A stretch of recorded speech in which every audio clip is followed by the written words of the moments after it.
find that female. She spends apparently a lot of time up the ridge, which makes finding her really very, very tricky. But we're trying. We're going to keep trying until we do find her, because at some point those cubs are going to be old enough to come out with her. And then at some point we will get lucky. Now these elephants doing exactly what our bull elephant was doing, which is picking up the seeds of the torchwood tree. No, they're not actually torchwoods, my apologies. They're balanites, but they're a different species. All wandering about there, searching for those seeds. A very peaceful scene. And, of course, it wouldn't be a trip along the escarpment if we didn't stop to show you the unicorn Topi mum. We found once again. We've seen her pretty much every time I've come wandering along the escarpment. She's over there, standing guard. Her baby's there as well, but baby's asleep. The baby is tucked up against the termite mound itself, but there she is. I might not have found my one-eared zebra, but I found my one-horned Topi. The unicorn mum. Somewhere, the baby's there, I promise. I just saw it a moment ago. It's just gone to sleep in the grass. Topi, of course, love termite mounds. Makes sense, it's a great vantage point, a great way to keep an eye out for predators, and she's got to be extra specially vigilant, with the little one being as young as it is.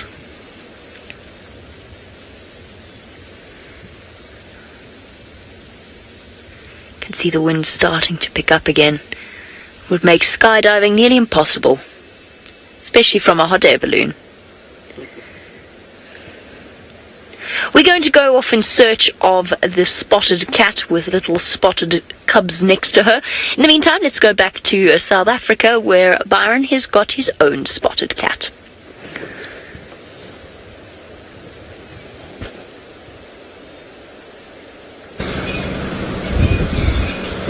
I do indeed. Now, it's been tricky following this young male leopard. He's been very playful in and out of the Mulawati, the drainage line, that big drainage line that runs through Djuma.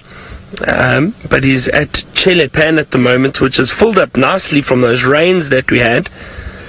It's nice to see it full of water. It was dry when I left here last. He's smelling, he's sniffing around. He's been very inquisitive this morning. As I said, quite playful. When we found him, he had a big ball of dry elephant dung in his mouth, and he was walking around with that. I do really enjoy these young leopards and how playful they are.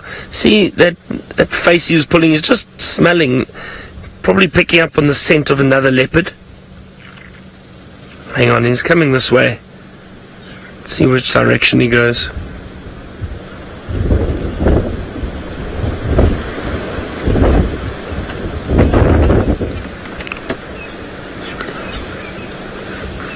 I've just lost him for a second, everyone. I just don't want to move. Our signal's a bit dodgy in this area, so I don't want to lose you if he's... Which way is he going? Maybe he's... Can you see him, View? I think he's drinking now. Hold on a second. Let's see. I might just get another position, yeah. Yeah, he's down drinking.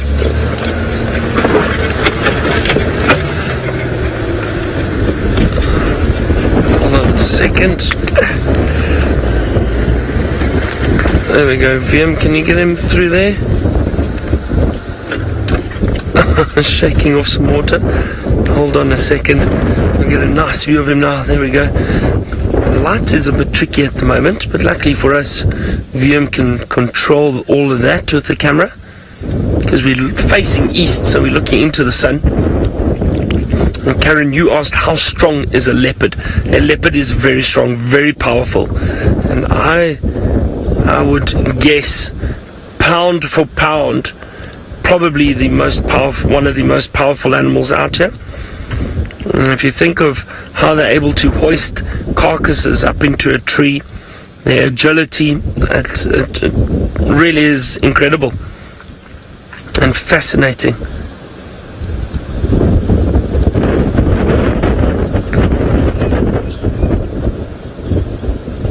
What a beautiful surprise this morning. It was a bit quiet for us.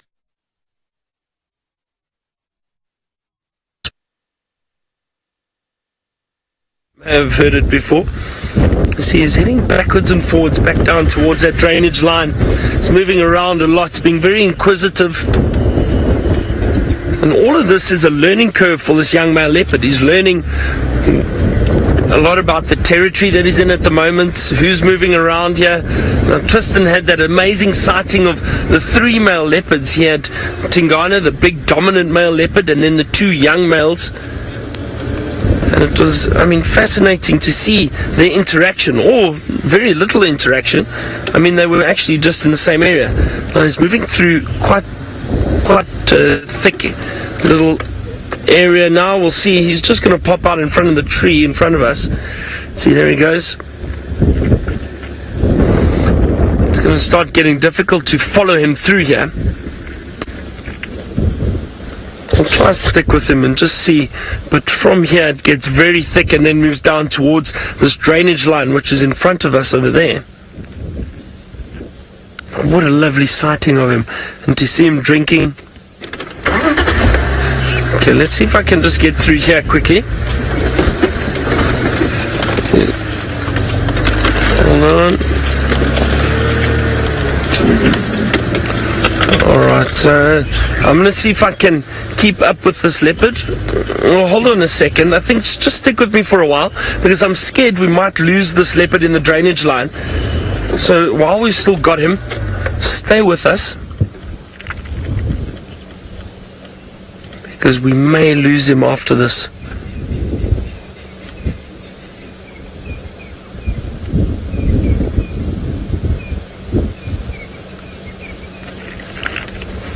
And I was just saying earlier how excited I get when we do find a leopard, if you've been looking for one or you've been tracking. So I'm very happy that we got to find this young male for you this morning. And all thanks to Franklin. Little Franklin gave what sounded like alarm calls, and we checked down the riverbed and spotted Hosana lying down.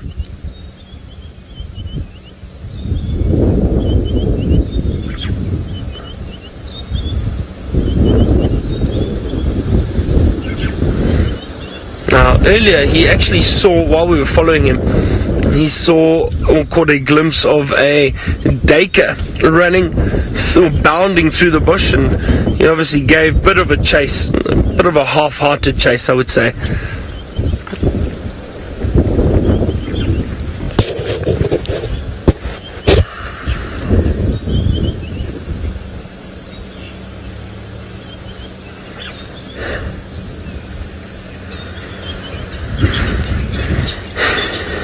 I'm just going to radio these other guides in the area quickly, just so they know where it is. And we want to try get as many people to see this leopard as possible. It's always a wonderful sighting. Henry and Texan, if you copy, is just in front of me at the moment, just on the edge of this of the drainage line. Tex, if you can see me, probably about 30 meters in front of me.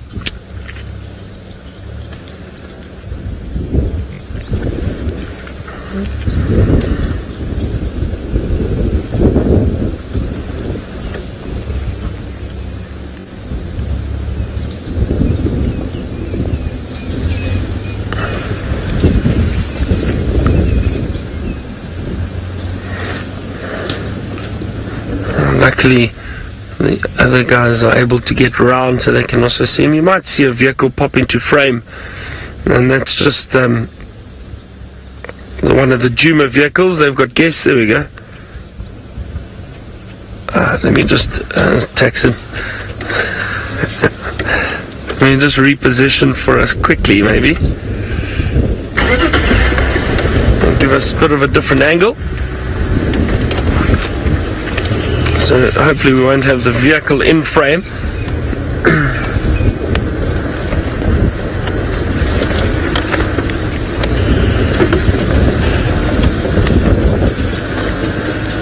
Or the people, at least. You might still see some of the vehicle. But there he is.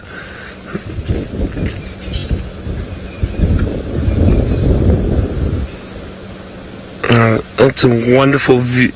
Put it? There's a Nyala. Well spotted view. So that's what this young leopard has seen. So that's what's caught his attention. As I was saying to you, he caught a glimpse of a duiker earlier. Now the thing is, that's, if you had to describe typical leopard behavior, you would describe it, especially with the hunting, they would be moving through these thicker areas. You see, he's just got into that stalking mode, head down, trying to stay as low as possible, trying to stalk around. As I was saying, they would move through these thicker areas on the fringe of a drainage line or a thicket, and try and stalk any antelope that might potentially be moving through this area.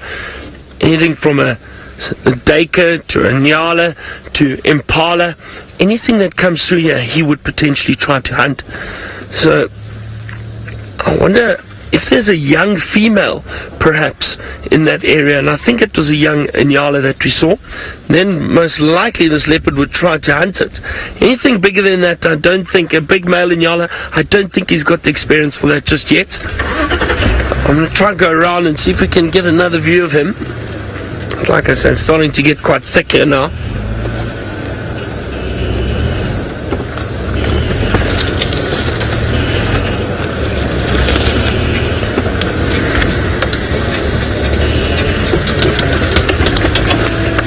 Very exciting. It would be wonderful for this young male to make a kill. And he's been successful with hunting in the past, very successful. I hope you're all enjoying this as much as I am.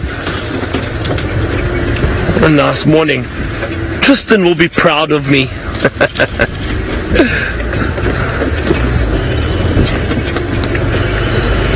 Just going to see. Now, it does help, obviously, if there's one or two of you in a sighting like this, two vehicles, because if one guy's got a view, another one can reposition, just to try and keep tabs on where this leopard is moving. Obviously, they can move wherever, and he's definitely going into some thicker stuff.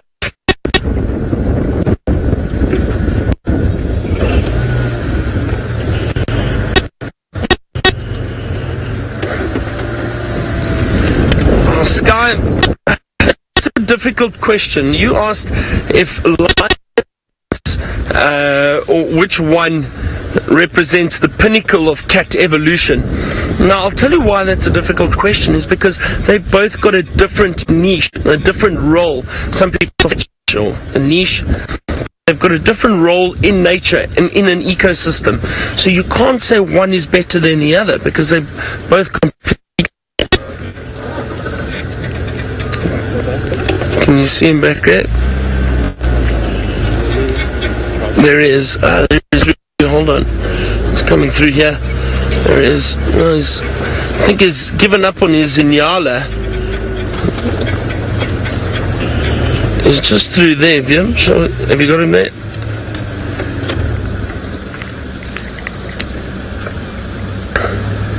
He's come back. And so, as I was saying, I think because they both play different roles, lions are pride animals. They generally live in groups. Leopards are generally solitary, although I suppose that rule has been thrown out the window with the leopard activity we've been having recently. We've had those males together. But yes, generally leopards are solitary. So different role, but both animals are basically the what's the word? The ultimate predators out here, I suppose you could just say. Alright, well I'm going to stick around with Hosana now. He's given up on his interest in the nyala. But let's head all the way to the Mara now, to Scott, and find out how his morning's going. Well, it is great to have you back with us, and let's hope Byron does manage to stay with that leopard as it slinks through the thickets. Now, this male ostrich got very, very lucky. He was heading straight towards Scar and his lover, but he did veer off There they're behind that bush over there. So we repositioned the vehicle just to get into a good spot in case we were lucky enough to see a lion chasing an ostrich. I've never seen it happen, but it does definitely happen. Lions will catch ostrich from time to time, and that would be an incredible, incredible thing to be able to share with you. I wonder how often it happens in the Mara. I must actually have a sit down with some of the guides that have been here for a long time and try and get some interesting tales from them.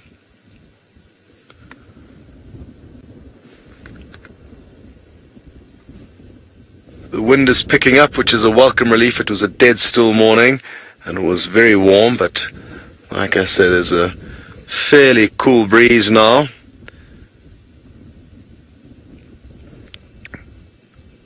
I think this male ostrich may have similar intentions to Scar. There was another female that he was kind of chasing after that disappeared. She obviously wasn't too interested in having a relationship with him. And he's certainly looking for a lady. Look at how strange these things are. Jeez.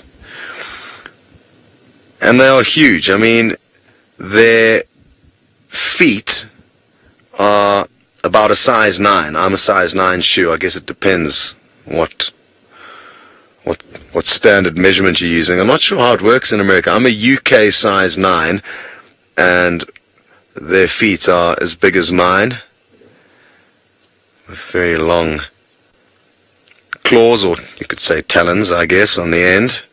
You wouldn't want to be attacked by an ostrich. I was actually chatting with a friend of mine who does quite a few wildlife documentaries, and he said he got attacked by a giraffe bird, an ostrich, the other day, and he feared for his life. This ostrich came for him, and he literally had to wrestle with an ostrich as it was trying to wallop him with its feet. Very interesting guy that I trained with. Check out Black Bean Productions for the work that they do. They do some wonderful conservation work, making some beautiful documentaries on various problems, conservation initiatives, whatever it may be. Good old James, and caught up with him when I was down in Cape Town on my last leave, and that is when he told me that interesting story of being attacked by an ostrich.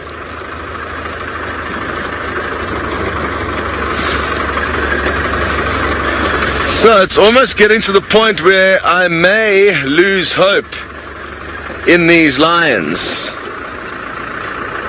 because we've been here on close on an hour. So I don't know how much longer I can sit here when I know that there could be something else interesting happening not too far away. So we're going to give it maybe 10 more minutes of patience. And sadly thereafter, I think Seb and my patience would have come to a close. Yes. Seb's nodding his head. We need to go and see if we can find you something a little bit more interesting than this. But while we start the stopwatch for the next 10 minutes of patience, we are going to be sending you back to Jamie. Well, while Scott plays the patience game, our patience game has paid off, and look at the scene in front of us. The sausage tree pride looking eye to eye, the herd of buffalo. One of the cubs sitting on top of the termite mound, staring at them. Remember how I said there's the herd they like to harass, or that likes to chase them? Well, there we go. Oof, goodness. One of them met an unfortunate end. What's going to happen here? Are the buffalo going to chase the lions, or are the lions going to chase the buffalo? I think we need to change our position. There's a dead buffalo, by the way, which is why I... Oh, look at that. The dead buffalo. There it is, there it is. It's the big dead thing. Big dead smelly thing. They move so fast. They do move so fast, I know. But that's why you're such an excellent cameraman, Ferg. Let's quickly go around. I don't think these lions are going to hunt the buffalo, but the buffalo might chase the lions. It depends. Apparently there's males with them, which changes the game completely. And where 2 lionesses... Oh, that is a stinky buffalo. Oh, goodness, and it's green. How lovely. There's a male. Where are we going to go?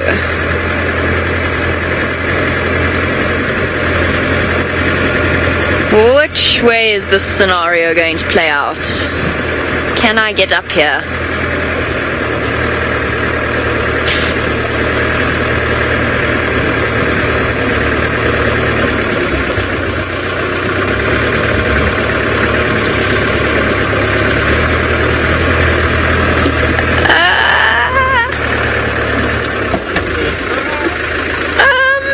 Are there any lions there?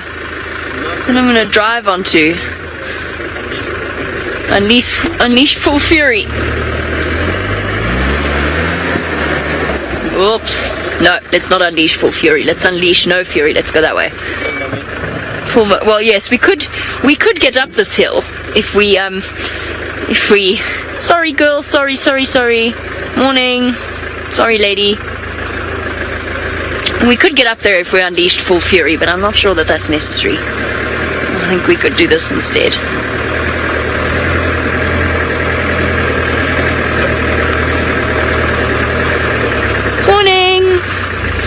Hello, ladies. She's looking at me as if to say, you utter silly person. Now, Scott, while we concentrate on trying to navigate what is quite a tricky area, you want to know how long does a male lion reign over a pride? It very much depends on the circumstances. It depends upon... Oh, I don't want to fall in that hole. There we go. Okay. Ferg, now you're being demanding. Fergus would like the two-shot of the buffalo and the lions, so he would like me to do a wide arc. It depends. It's usually around, on average, 1 generation of cubs. So you're looking at around about 3 or so years. Fergus, if we fall in there, it's going to be your fault. Yeah, I know you're not driving, but still. These unreasonable demands. Demands for the people. Fergus says he's got the viewer's best interest at heart. Oh gosh. Oh. I'm a driving champion, thank you very much. Oh, I'm sweating now. That was a bit... it was a bit tricky. Here we go. What do we talk about? Oh yes, male lions' reigns, which is similar to manes but different. They tend to reign in the time it takes for 1 generation of cubs to reach adulthood, after which you'll usually find that a takeover comes in and displaces them. That doesn't always happen, and apparently here in the Mara, male lions tend to endure a lot longer in terms of maintaining territory. They shift around, but they tend to be dominant for quite a bit longer. And in fact, some of the research seems to be suggesting that instead of the males dispersing, or the males disperse, but so do females as well, which is interesting. What I was going to say was, what was I going to say?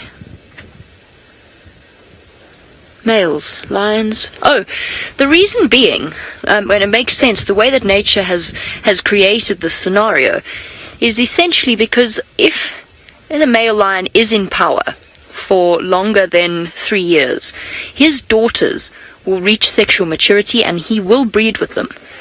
That is natural instinct, and so you get the situation where there is inbreeding, which obviously they want to avoid.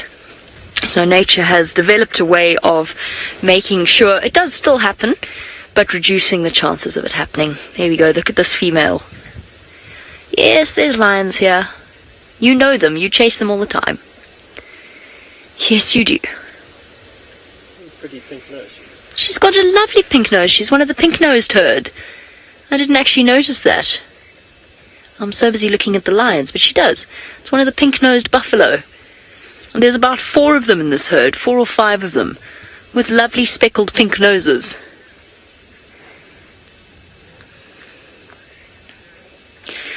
Joey, buffalo run relatively fast, faster than a human being. At their top speed, you're looking at around about 15 meters per second at their full top charging sprint. That obviously is not something that they maintain for very long, and they are, in terms of animals out here, they're probably one of the slowest, actually, when compared to something like a lion or one of the antelope. But really, it's not so much their speed. It's not so much their speed as their sheer ferocity. So at top speeds, you're looking at only at 15 meters per second at full charge, but only really around about 35 to 40 kilometers an hour. And they don't maintain it for very long. It's really, that is why they form the defensive structures that they do, and often it's the females that will lead the chase and chase the lions away, which could still happen here. It's a bit of a standoff at the moment. The males are an extra intimidation factor, though. I can only see one boy, but apparently there are two here. So 2 Chitwa males. I think one of them is half tail, or no tail, depending on who you ask what his name is. Which is silly, because he's got a tail. It's a bit dramatic, yeah. I know, he's got half a tail. Well, he's got 2/3 of a tail, actually. 2/3 tail's not so catchy. No, it's not nearly as catchy. I came to the same conclusion. Hello, you've grown so much.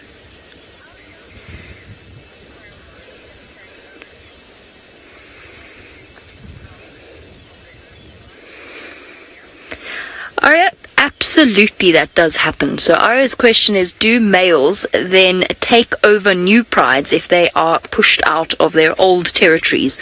Absolutely. It's actually quite a regular thing, and that again makes sense, because then they're spreading their genetics to a different group of lions, or different pride of lions.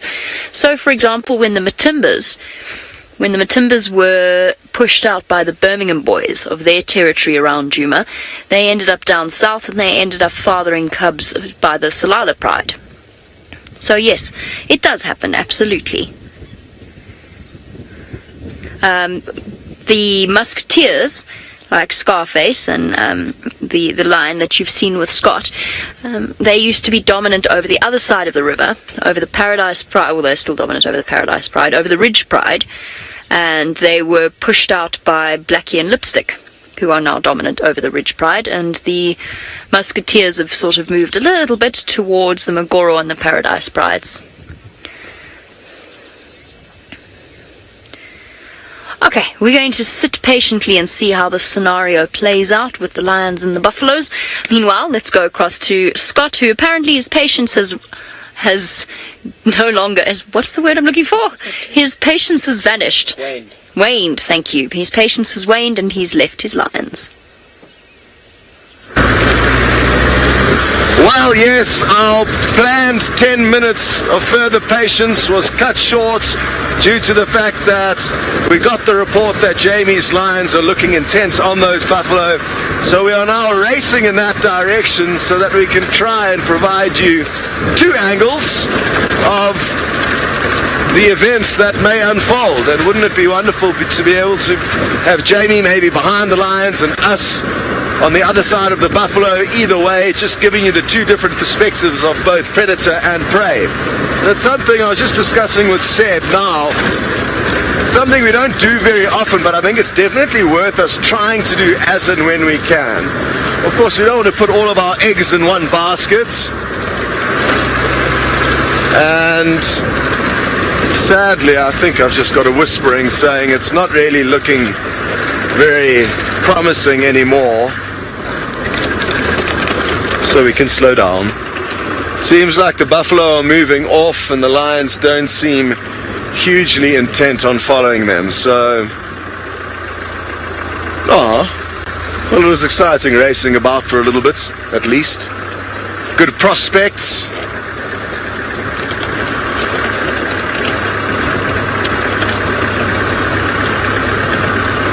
Now we are in an area where we can maybe now go to plan C, which will be checking out an area where there was a female cheetah seen with some cubs. I mean, she was last seen by us, I'd say, maybe 10 days ago. Brent's managed to just have one sighting of her, and she nestles up against the escarpments, or at least she was over there, up ahead of us. You can see that little ridge, the Olololo escarpment, which is basically the boundary of the Masai Mara triangle portion of the reserve. And I think midway up that escarpment is basically where there's an invisible boundary. There's no fence.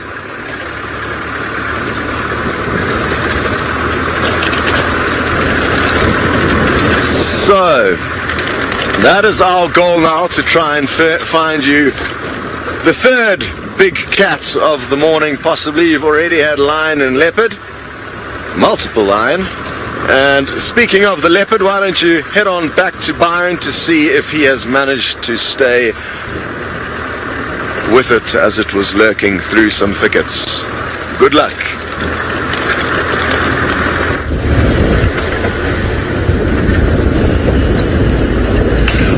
Unfortunately not. Oh, sorry, nearly lost my hat there. The wind is blowing tremendously at the moment. I'm just going to make space for another vehicle that's coming past. So unfortunately that leopard moved through that quite a dense thicket just on the edge of that drainage line, so we weren't able to stay with him. But I think perhaps other people got a chance to view him. We're trying to make space so everybody could have a view, but we had such a lovely view of him going to drink right out in the open. He's moved through there. If maybe he comes out, maybe we have another view of him later. He might be around this afternoon. I think Tristan's going to be out this afternoon, so he's possibly going to have a look for him.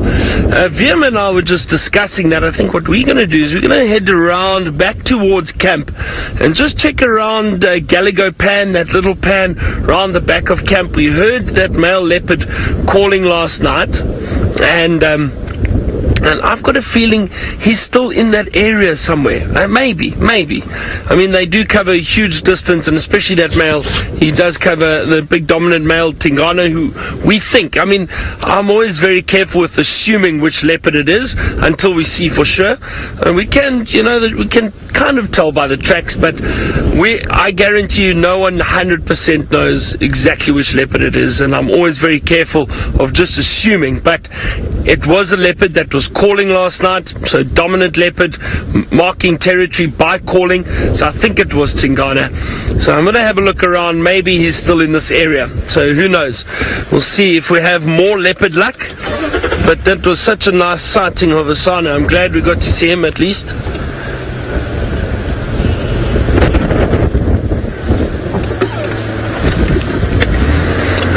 Now you're asking, what is the funniest big cat sighting I've had? The funniest big cat sighting. Oh dear, now I need to think.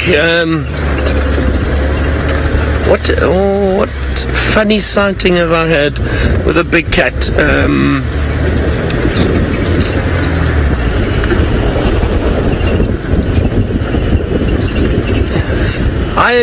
You've stumped me. I don't know.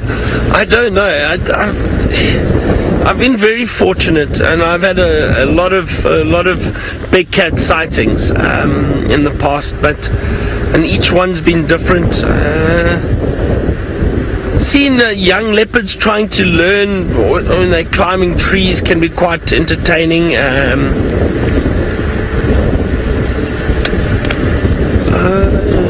I'll have to think about that, I'll have to think about it. I think Louise was just saying that watching that big male lion in the tree the other day was quite funny, seeing how awkward and trying to turn around and he wasn't sure how to get down. I suppose that was quite funny. Well, that's one that's happened recently, that's why it's fresh in my mind. But I'll try and think of any others. See if I can remember some of the other sightings we've had.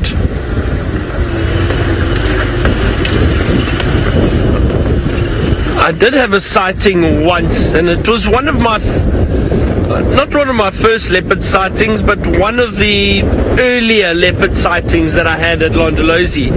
And there was a female leopard there known as the Mashaben female. Now the Mashaben is a drainage line that runs through Londolozi. Anyway, so you can see how windy it is this morning, still very windy.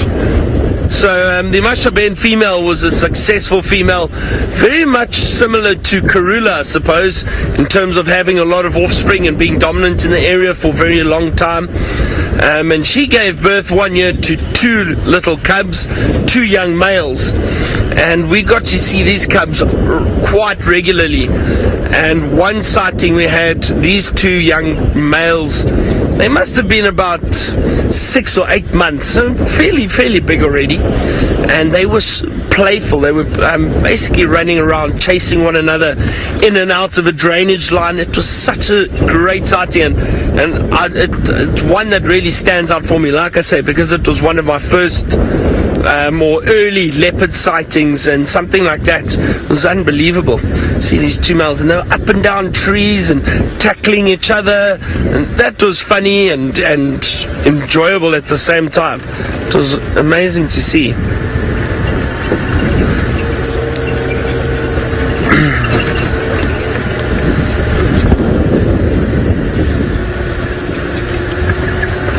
Alright, well, I'm going to continue and search these drainage lines for more leopard activity.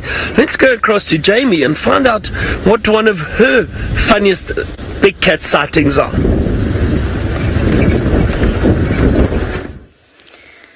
I've been desperately trying to think of some of the funny sightings that I've had over the years. It's difficult to choose just one. Obviously, we've had some entertaining moments with these lions before, particularly with the sausage tree cubs, when the one chased the buffalo bull, and then they all got it into their heads that this was something that was a very good idea, and they tried to chase buffalo, the entire herd, and of course the entire herd turned around and chased them back. And it's very entertaining to see the expression of surprise on their faces. A lot of my funny sightings have involved male lions, though, I have to say. Yes, that's very funny when they climb trees, but it's also very funny when the females snap at them, and they get this expression on their face like they've got absolutely no idea what they've done. Not a clue. Completely taken aback and completely taken by surprise. And that to me is always quite entertaining. It's actually very sweet. This big male lion, the pale sausage tree cub, came up to give him a little bit of a head rub and a greeting, said hello to him. It was really quite lovely, actually. Gave him a little bit of a cuddle. Oh, now even one of the lionesses is saying hello to him. Oof. Oof. No. Other funny sightings, when the cub fell down during our final TV show, when it went running and it had got a speed wobble and it went face first into the ground. The Lion King-esque moment that Hosana and Shungile had that one time, where she pulled his paws off the branch she was gripping onto. That was also hilarious. I'll think about it some more. I'll think about some of my favourite sightings. One of the lionesses up. Look at their full bellies. Oh, it is hot. No, it's not. Never mind. My mistake. Alright, I'm going to try and reminisce and remember some of the funnier cat sightings that I've had. Let's go and find out whether Scott's given it any thought.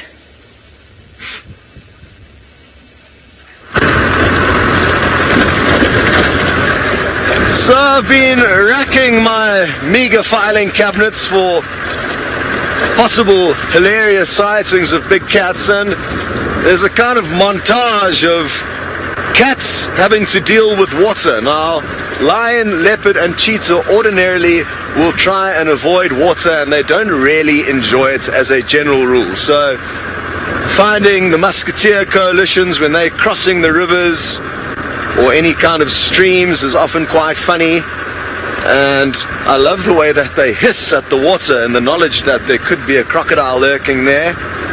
So I guess those kinds of a scene have provided me with funny sightings. Also leopard cubs dropping their mother's hard-earned kills from trees can be quite funny, because then the mother goes down, pulls the kill back up into the tree, and it's often not too long before the cub dislodges it and drops it back down into the ground, which is obviously not what the mother wants, because then it can be stolen by hyena.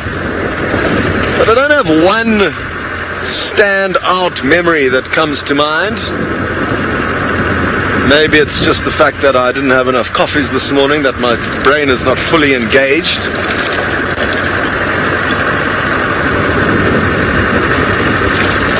Seb, funny sightings for you? I'm also trying to think. Seb's also trying to think some funny sightings. Leopards falling off trees. Leopards falling off trees by mistake, dead branches collapsing and the leopards going with it.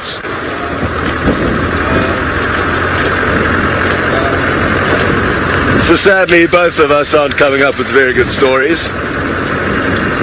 hope Jamie's and Byron's were better than ours.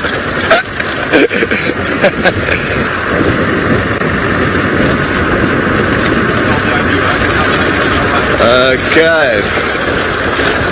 Well, hopefully these guys know something that we don't, and that's why they're racing off ahead of us. We are also heading in the same general direction where I could expect we may get a visual of Jamie just up ahead. I can see some buffalo, so I'm guessing she's not too far from there. Why don't you go and see what exactly is happening over on her side? Halftail is up and he's following one of the lionesses, and the cubs have all sort of given him some curious glances. He's scent marking the bushes, thankfully in front of us, although the wind was blowing in the wrong direction. I'm glad he decided to stop there and not a little bit closer to us, or else he might have scent marked us as well. Oh look, there's another male. Ah, there's another male. Oh, there was another male. There was another male. And there's a lioness feeding on the buffalo carcass. Yeah, it's that male that we saw the lionesses have a bit of a scrap with the other evening. And they've been joined by Halftail. Oh, now everybody's moving. Oh, he's magnificent, he really is. Here comes the little pale girl coming to say hello to Dad. Or Uncle, or whatever he happens to be. Oh, grabbing him by the bottom. You naughty girl, Look at the size difference between her older cousin. Now she's completely hidden. I wonder how long they've been sitting on this buffalo. Long enough to be thirsty.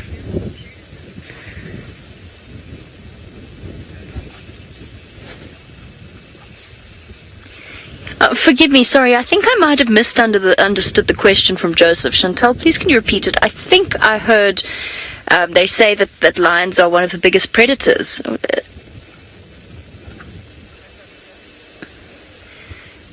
Joseph, you want to know my thoughts on lions being one of the biggest predators in Africa? They are the biggest predator in Africa. They are absolutely, they are the largest, they are the alpha predator, on top of the hierarchy, and they outweigh pretty much every other predator by at least double. So the biggest predator aside from the lion would probably be something like a male leopard or a spotted hyena, a very large female spotted hyena. Those would be the next biggest, but even then, I mean, you're talking about a size difference of 50 plus kilograms between them and a lioness. And the males, of course, obviously that much larger. So yes, absolutely, they are the biggest predator in Africa.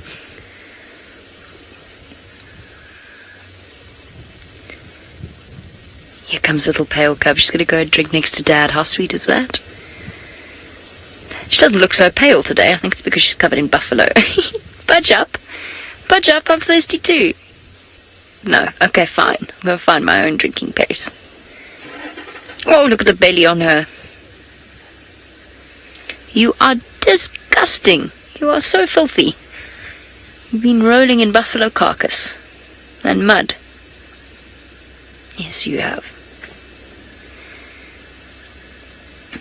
Hey, pretty girl. I cannot believe how big she's got. In fact, all of the sausage tree cubs. It's really, they've gone through that growth spurt phase.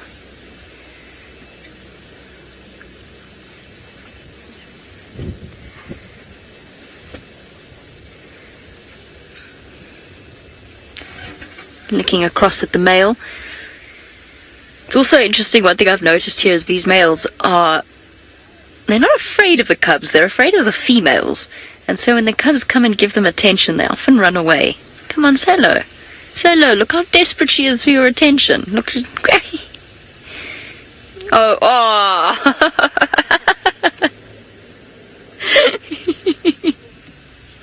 We were talking about funny cat sightings. Oh dear. That was a face full of pee. Now he's hitting her in the face with his tail. Oh, I'm sorry, little girl. That's not a way to start a morning. Yes, well, you really shouldn't have gone to sniff there. That's all I can say. If you play with fire, you'll get burned. Or, in certain other situations, get drenched.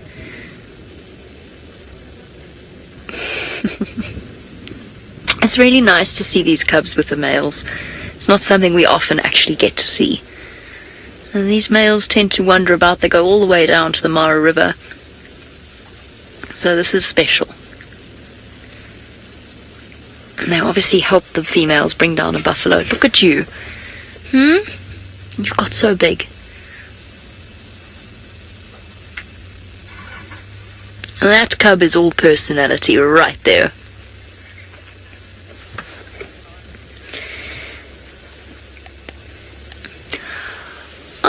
Okay, I sort of see where we were going with this. That is a very, very valid point. I wasn't thinking along those lines, but Seek Truth, you make a very good point. You want to know if a lion is bigger than a fully grown crocodile? No. Okay, fair enough. I wasn't thinking reptilian predators, I was thinking male predators. But yes, actually, in terms of its absolute maximum weight, there are crocodiles that are far, far heavier and far, far larger than male lions. Okay, fair enough. They're probably about double. So good point, Joseph. I didn't think of that. And I appreciate having that pointed out, because I just didn't even think about crocodiles. I was thinking mammal predators, not reptilian ones. So a crocodile is bigger than a lion. Well, most crocodiles are not, but a very big crocodile is. A very big crocodile. Very big crocodile can be over 500 kilograms. And that's... See, look at the expression on his face. He didn't know what he did wrong. What'd I do? What did I do? I don't understand.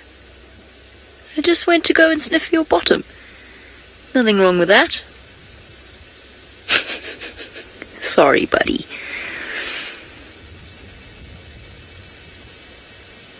She obviously didn't want to be vulnerable while trying to have a drink. It's fair enough, I feel. Oh, mister. Listen here, mister. You are not going to have a chance with these ladies in that respect. And we know that one of the Chitwa males is mating with one of the females of the marsh breakaway. So he's probably feeling a little bit left out, but I'm afraid he's barking up the wrong tree here. With both females having cubs, they're not going to be in estrus anytime soon. Where'd she go? Another phlegm and grimace. Tasting the smell of where the lioness was, pulling it up into the top of his mouth where the vomeral nasal organ sits. But when big cats phlegm and grimace, it looks intimidating. It looks like they're snarling. Whereas when other things like rhinoceros or giraffe phlegm and grimace, it just looks hilarious. Oh, buddy, don't you want to turn around this way? He's lifting. There we go. There you go. You can sort of see what he's doing. Looks like a snarl. Showing off his teeth. It's not. It's just a natural instinct to open up the passageways so that he can taste that smell and analyze it and figure out whether or not there's any chance that he's going to have any success with her. He definitely isn't. And judging by that mood, she's got a bit of a headache. And might do him good not to push things a little bit too far.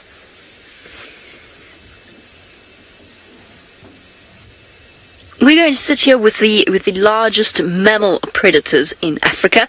Let's send you across to the largest land mammal, full stop. We're going to sit here. Full stop, this is indeed the largest mammal that rolls through the plains, or rather roams through the plains. This individual, the big one on the right, is missing the end of its tail. I wonder how on earth it lost that. Was it a crocodile or a hyena? Who knows? I think a floppy here on the left. I mean, it's white there, it's floppy. Oh yeah. Maybe, I don't know. Yeah, it looks like its cartilage and parts of its right ear may be a little bit floppier than normal. Seb's just noticed that, certainly a little bit raggedy, her left ear. And they are just the most calming, peaceful beasts when they're in a state like this. They can be terrifying when they're in a bad mood, especially the woman. I have a lot more respect for the lady elephants than the bulls. The bulls tend to often be quite placid. Now, speaking of bulls, I don't know if I've seen one or if it's just a ginormous cow. I think it could be a ginormous cow. She's got massive ivory, the one furthest at the back there, Seb. Oh, what a beautiful, beautiful specimen. And it is indeed a female. Now, I think it's fair to say that you could call her a tusker. I mean, her tusks are massive. You can see how the one on the right, which is slightly longer, has possibly been dragging in the mud. There's a nice comparison. Also nice ivory. It seems like that one on the right's multitasking. In at the front end and out at the back end. Oh, that's a young bull, though. And no prizes for anybody who has now also realized why it is a bull. He seems somewhat aroused at the moment.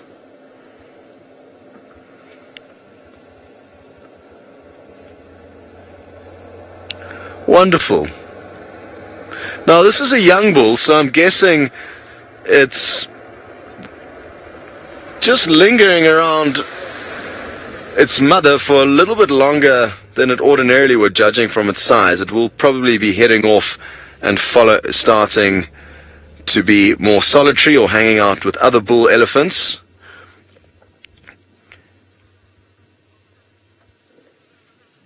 Just like us, the teenager bulls will head off kind of after college, anywhere at around kind of 12 to 15 years of age. You tend to find them leaving their natal herd. Their sisters will stay with their mothers and continue to hang around, and there are incredible bonds between elephants and their young, especially the females, because of course they often don't leave the herd. But the bulls do, so I don't think we're going to see any mating here, even though he seems excited at the thought of that. Hello, Karen. You'd like to know, how big are these elephants? Well, in terms of weight, your average female, like a big female like this, would be somewhere around 4 tons, and the big bulls can be up to 6 tons. So quite a lot larger than the females, and they'll stand over 2 meters in height, sometimes 2.5 meters, 3 meters would be a massively big bull elephant. But they are really colossal beasts.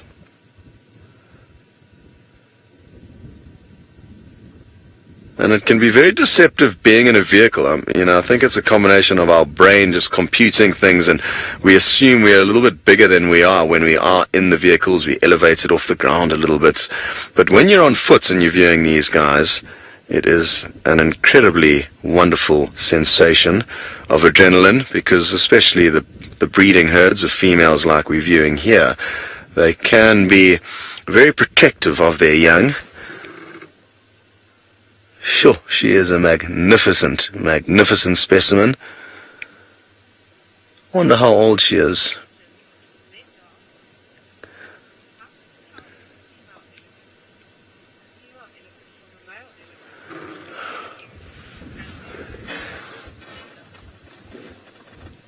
Hello, Glenda. You'd like to know, how would you be able to distinguish between male and female elephants without looking between their back legs?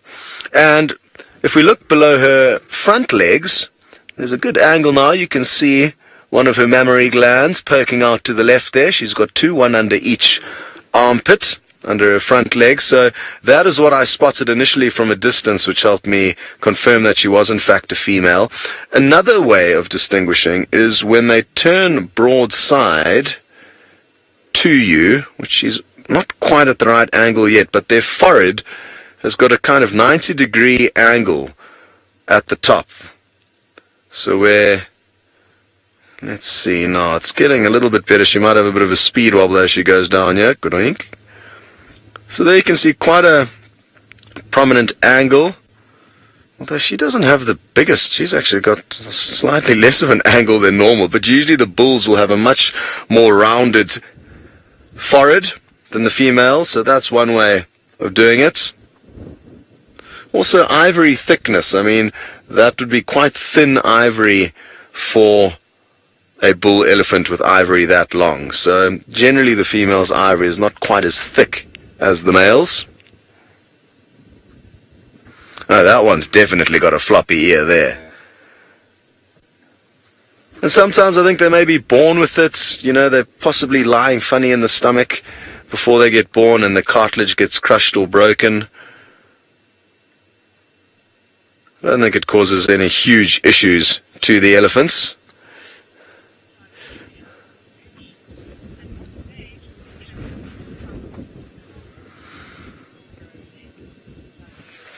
Hello, Siberia Zumi. You would like to know at what age will elephants' tusks stop growing?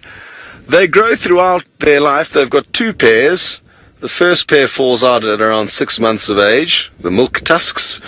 And then the second pair continues to grow throughout their life. I guess it possibly will slow down towards the end of their career, their innings. But a lot, I think, just like humans, will depend on the individuals. Some people go grey far sooner than others, and some elephants' tusks may stop growing or grow faster than others at, different rates.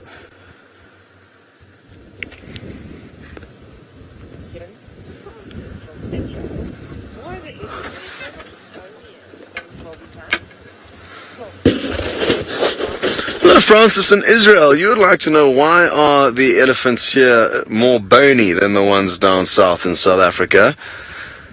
I'm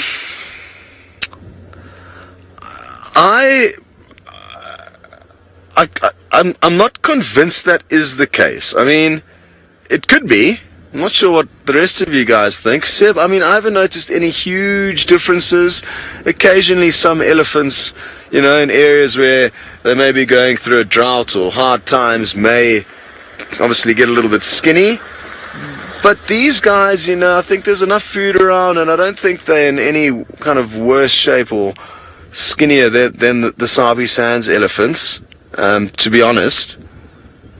But of course, the only thing that would make one animal thinner than another is just lack of food. So if there is in fact a difference, it means just that the elephants in the Sabi Sands have been having a luckier run with getting food than the elephants here. Having said that, though, I find it hard to believe, because this is such a lush, plentiful area that I find it hard to believe that the Sabi Sands elephants are getting it any easier than these guys. Sometimes what we must also remember is that old elephants will become gaunt and look thin. So maybe we've just been showing you quite a few old elephants, but amongst this herd there don't seem to be any that are any thinner than an elephant normally would be. Okay, most wonderful. We are going to now be sending you back from whence you came to Jamil with the lions. Our lions up and about, well, one of them desperately trying to seek shade in the smallest possible little bush it could find, but our cubs now moving towards the buffalo carcass, which means we're going to have to do a shift around in reverse. There's little one being terrorized by one of the older cousins, having her feet knocked out from under her. Whack!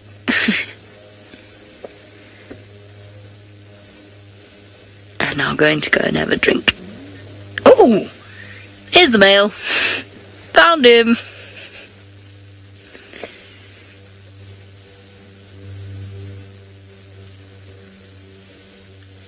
Yeah, I suppose I'd be a bit snarly as well if someone woke me up that way.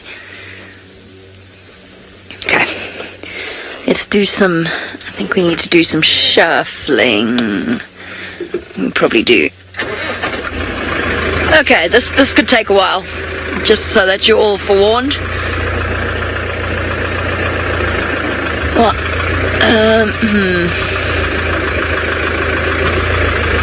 When in doubt.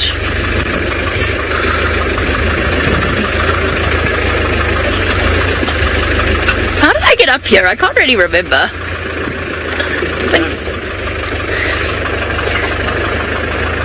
Alright, this could take a while as we shuffle around and I ramp back down again. Let's go back to Byron in South Africa to see how his morning is going.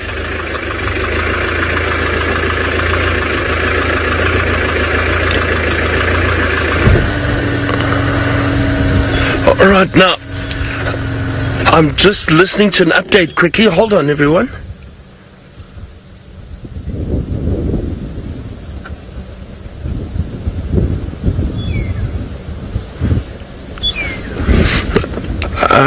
Okay, well, I'll come around that side. Yeah, I'm at that Torchwood now on Volta's Nest, so I'll come around the other side, do you think?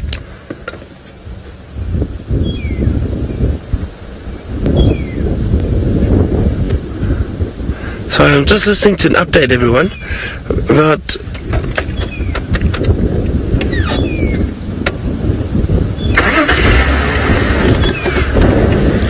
okay, I'll come try to find you that side.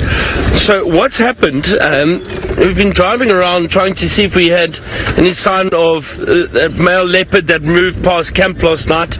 No sign of him, but what has happened is Hosana, after we left him, he just moved through the drainage line a little bit further, and one of the other guides that stuck with him, or the other three vehicles that stayed with him, they eventually, he took them to Thandi. Now, Thandi has managed to make a young Inyala lamb that she's got up in a tree at the moment, I think.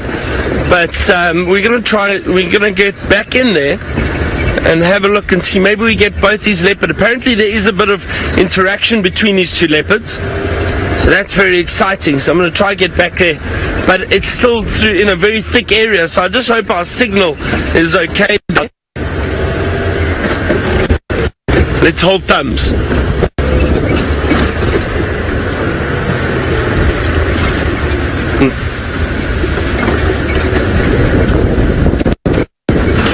And so not too far from where we left them, a little bit further north. Through, but still on the edge of that Mulawati. And I was explaining earlier how leopards like to move through these drainage lines, these thicker areas, and gives them enough cover to be able to stalk and hunt prey. And they'll be moving through looking for animals like Deka or Nyala, or even the odd impala that wanders through. And we know impala generally prefer the open areas.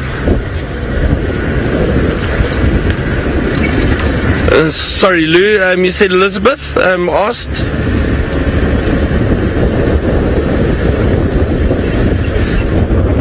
Elizabeth, you were wondering if a leopard could take down an Inyala.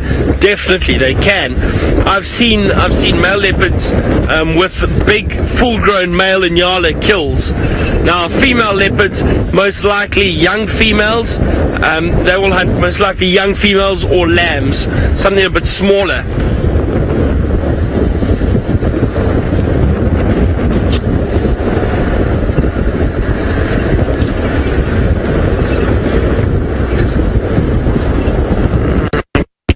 Can get in there, and hopefully we've got signal and I can show you what's going on with those leopards. While I do that, let's head across to Jamie, who's still got those cubs feeding on a carcass. We do indeed. We're braving the exceptionally smelly sight. No, you can't have a smelly sight, but you can. We're braving the exceptionally smelly position of being downwind of the rotten buffalo carcass so that we could bring you a quick view of them feeding on it before we move on, because I don't think we need to stomach this for too long. But it's good to see the cubs getting some food. It's obvious why they have such big bellies. I must have been feeding on this thing for the last 2 days, possibly even more. Which is interesting, because then it means that the male that we saw, when we lost them that one day when the lionesses growled at him and we couldn't find them again in the evening, they must have already had this kill. It must have happened shortly thereafter. So it explains what they were doing hanging around this particular spot.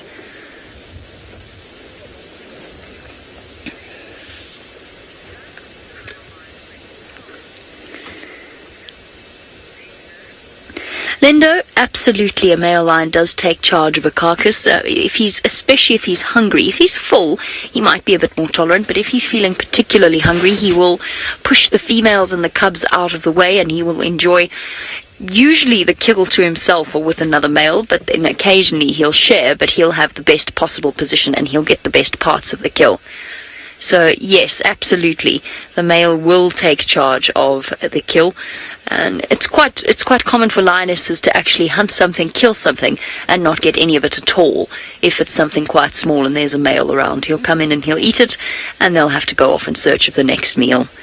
So there's a sort of a balancing act, because most likely these lionesses would have struggled with this buffalo on their own. They were probably ably assisted by the male. So they get a larger kill, but they have to share it. And cubs are enjoying the scraps. It just goes to show lions are not fussy eaters. Something rotten, smelly, and slightly green is definitely not as off-putting to them as it would be for us. Lovely, lovely smell.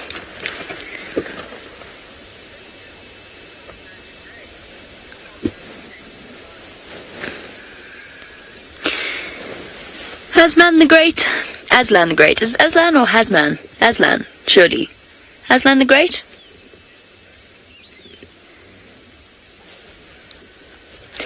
Hasman. I thought it was Aslan. I'm quite disappointed. I thought it was Aslan the Great.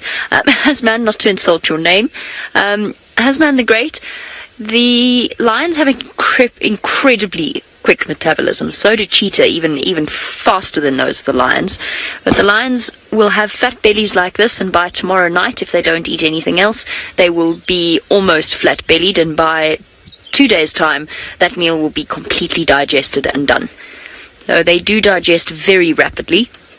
It does produce a huge amount of heat, so when they've got full bellies like this, they are exceptionally hot throughout the day.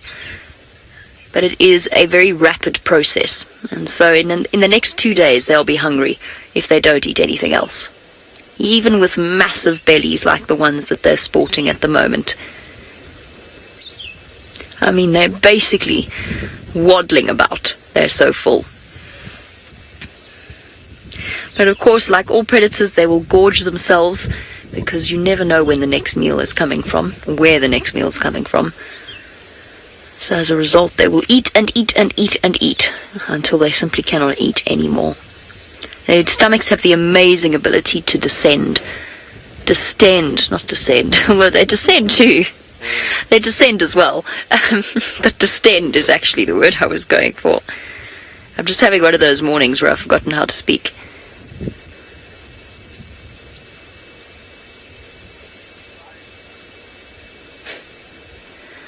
Okay, distended lions. We're probably going to abandon our position, because it's quite smelly. We'll go and see if we can get a slightly better view from the other side of the drainage line. In the meantime, Scott has found a very proud-looking bird.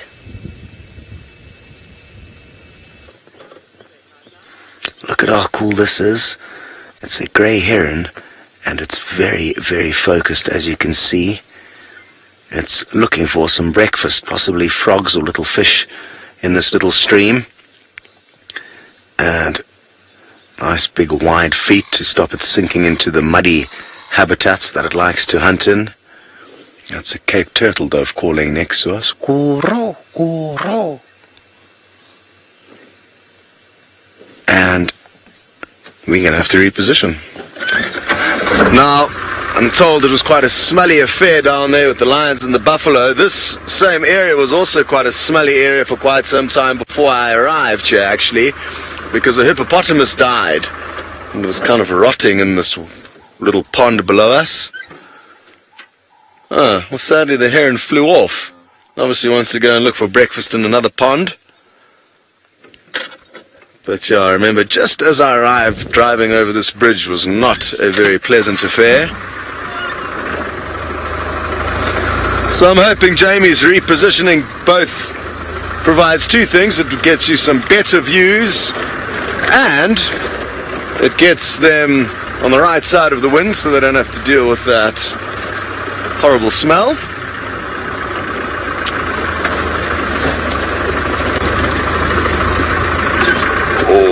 if there was a lilac-breasted roller that just flew out of shot. I thought it may try and ping down for some prey in front of us, but Jumbo! No joy. Just saying hello to one of the other guides. There's so many guides at work here that it takes some time to get to know all of them personally, but everyone, it must be said, is incredibly friendly and has been hugely welcoming to us. Let's not get stuck here. That would be a little bit embarrassing.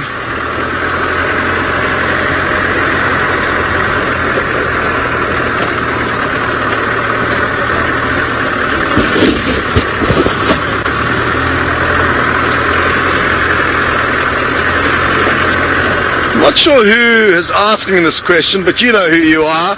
And Space Chief. Okay, Space Chief. And Space Cheese or Chief, either way, we're getting close enough now.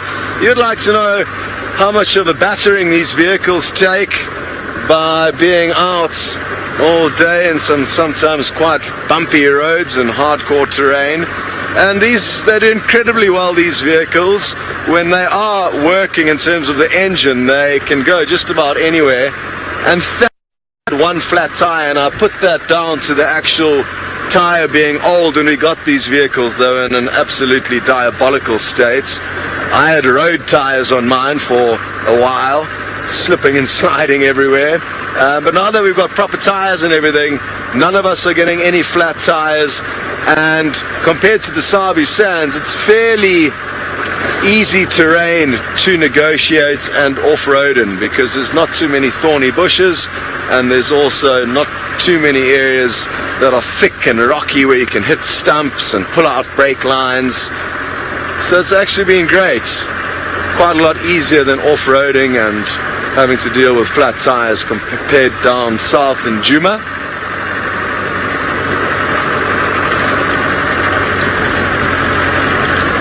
The vehicles down in Djuma are also slightly different. It's the same vehicle, a Land Rover, but they've got the short wheelbase versions. They're so cool, and a petrol engine as opposed to a diesel engine, so their engines are a little bit quieter than ours. They're also faster, but we don't really need speed too much unless you're chasing after wild dogs. I guess it'd be useful maybe for following the cheetah here, sometimes when they're on the hunt, but generally we're going to want to be as static as possible so that the cameraman can get you some good shots. To film whilst on the move is close to impossible on most of the roads that we have access to.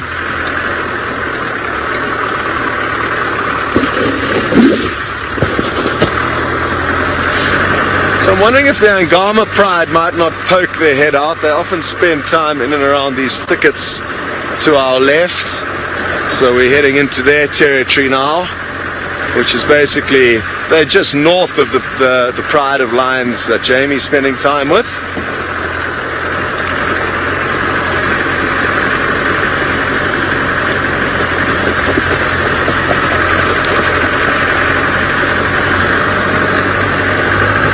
I wonder what's for breakfast today. I hope there's lots of tasty bacon. When we have breakfast in camp, there's never a shortage. We usually cook 2 kilograms of bacon, which means everybody gets enough. Seb, would some bacon go down well? Very well. Yeah. Ah, it is Sunday morning. Sunday morning fry-up.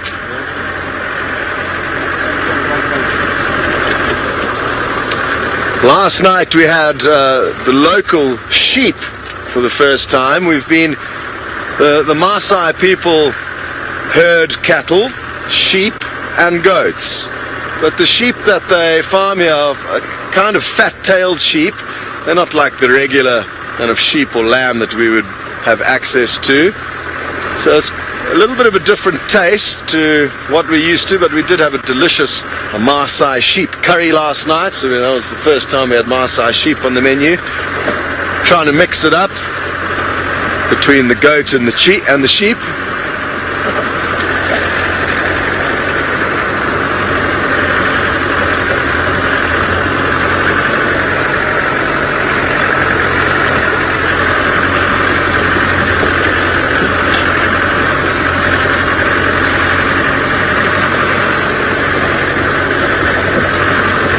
Okie dokie. Well, hopefully we'll have something exciting for you guys when you come back to us. For now, we're going to send you back to Jamie to see how her repositioning and stink dodging is coming along. Well, we haven't got all the way around yet because there isn't a road that runs on the other side of the lugger, but we've stopped to look at a herd of elephants because there's such a sweet baby that I simply couldn't bring myself to drive on past it. Hey, Mum. It's a lovely little one you've got. Look at its little floppy tops to its ears. Now, at that age, that might straighten out, and it might have normal ears.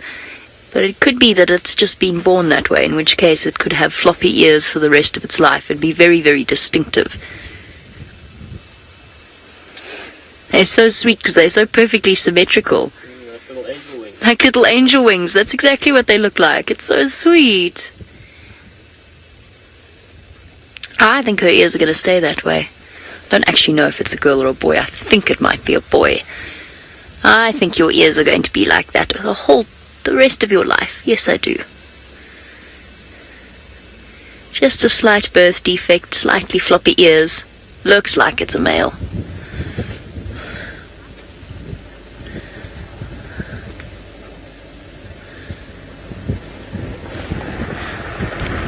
Oh, please forgive me if I've got your name wrong, but I think it... Oh, I know, girl, I know. Pude? I think you want to know if elephants are ever attacked by other animals. Yes, it does happen. I've actually seen rhino chasing elephant before.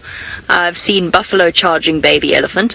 The only real predator that's going to be a threat to them is the lions, and that is in a situation where the lions are very hungry, and you really get prides that have specialized in hunting young male elephants. They tend not to go for the calves.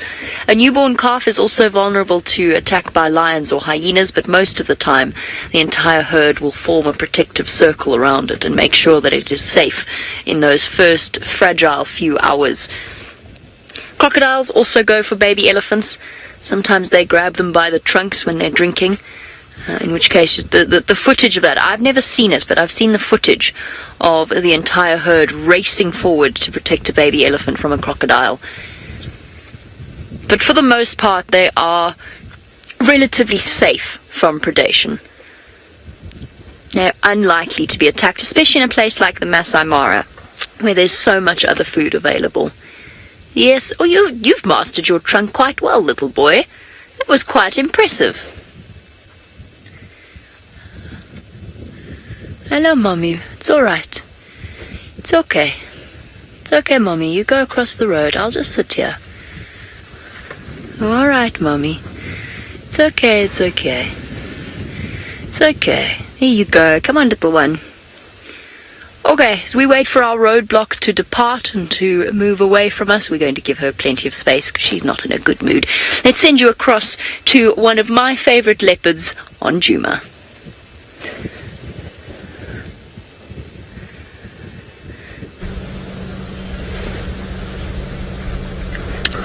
Here is, well, a young Inyala firstly, and there is Thandi's full belly. That's a female leopard who made this kill.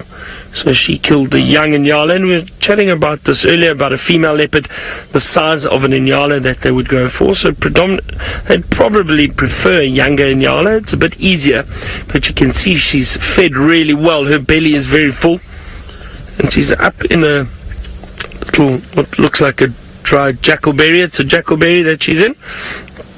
And Hosana is not too far from here. He's lying down in the shade at the moment behind us. We don't have a view of him at the moment, but I'll try to show you where he is. But he's moved away from the tree. I think Thandi had growled at him a little bit, and this female not tolerating this young male around, or she seems like she's relaxed now. But what a nice surprise. 2 leopards this morning for us. And Hosana, if he picked up on the scent of this kill, or if it was pure luck that he bumped into her, That young male, when we watched him earlier, was very playful, just running around. And he chased one or two little daker. And then I think he bumped into this female. He may have been, or may have picked up on a scent. Remember when we were at that waterhole earlier, I said it looks like he's smelling another leopard, because he stopped and he was smelling the branches and trees. So I think maybe she was scent marking, and that's possibly what he picked up on, and he was following that scent. It's interesting to see the behavior from this young male leopard, that he has been interacting with adult leopards, and they've been tolerant of it for now, because he's still young, he's still exploring, he's not a dominant male leopard. And that is why I think that big male leopard yesterday, when Tristan was there with Tingana, he tolerated them being around the two young males. But it's interesting how this young male, who is not the son of this female leopard, her son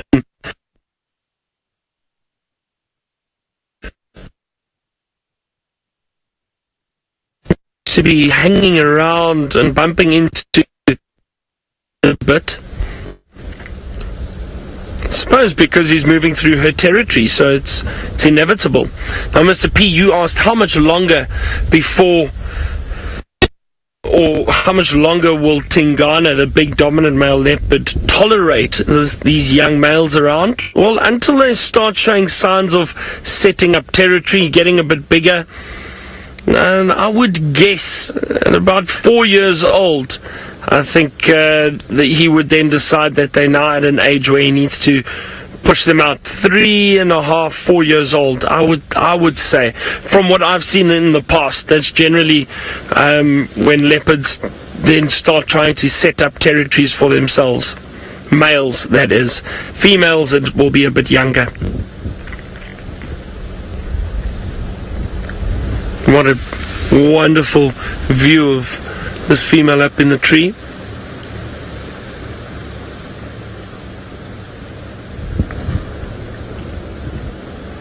It's not very high, so it's an easy little tree for her to climb up and down and keep her kill in. I'm so glad we got to show you this female just before the end of the show. So I think maybe you'll see these two leopards this afternoon again with Tristan. Let's go back to the Masai Mara with Jamie, who's got some elephant, and they will be ending the show. We'll see you all this afternoon. Bye from Djuma. And I think it's a good way to finish off our show, both from the Masai Mara and from South Africa, spending a little bit of time with some elephants. So there's our little one. Mom stopped to allow it to suckle and feed. She's made it across the road, and now she's a lot more relaxed than she was earlier. She was a bit uncomfortable because the herd had moved around behind us, and she had to get past us to go and join them. I love watching scenes like this. It's the little trunk tucked up over the head that's the cutest part.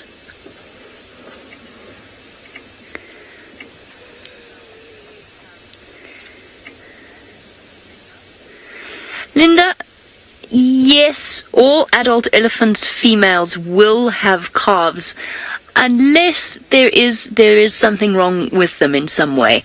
So it's just like within human beings. It's rare, because in the wild, of course, the infertility gene doesn't get selected for. But I mean, there are certain cases where female elephants are not capable of having calves. It's unusual. It might be a slight problem with the uterus or the ovaries or whatever it happens to be. They don't go through menopause in the way that human beings do, or funnily enough, orca whales do. They don't go through menopause, so they are capable of having calves right up until the end of their life, although they do become slightly less fertile as they get older. Oh, gently, Mum. Little calf's got to learn to stay out of Mum's way. And of course, an elephant baby is one of the most important aspects of the herd. Their lives revolve around the little ones, moving them, protecting them, watching over them while they sleep. Food and little ones. the defining features of an elephant herd. Right, well, on that beautiful note, I mean, we couldn't have ended off in a better way. It's time for us to say our farewells and our thank yous. So a big thank you to Fergus for his entertainment as well as camera work, and to Chantal in Final Control, our team in South Africa, and most importantly, of course, the biggest thank you always goes to you, because we'd be very silly if we were talking to the camera and you weren't actually with us. So thank you for sending through your questions and your comments. We will see you on the Sunset Safari this afternoon.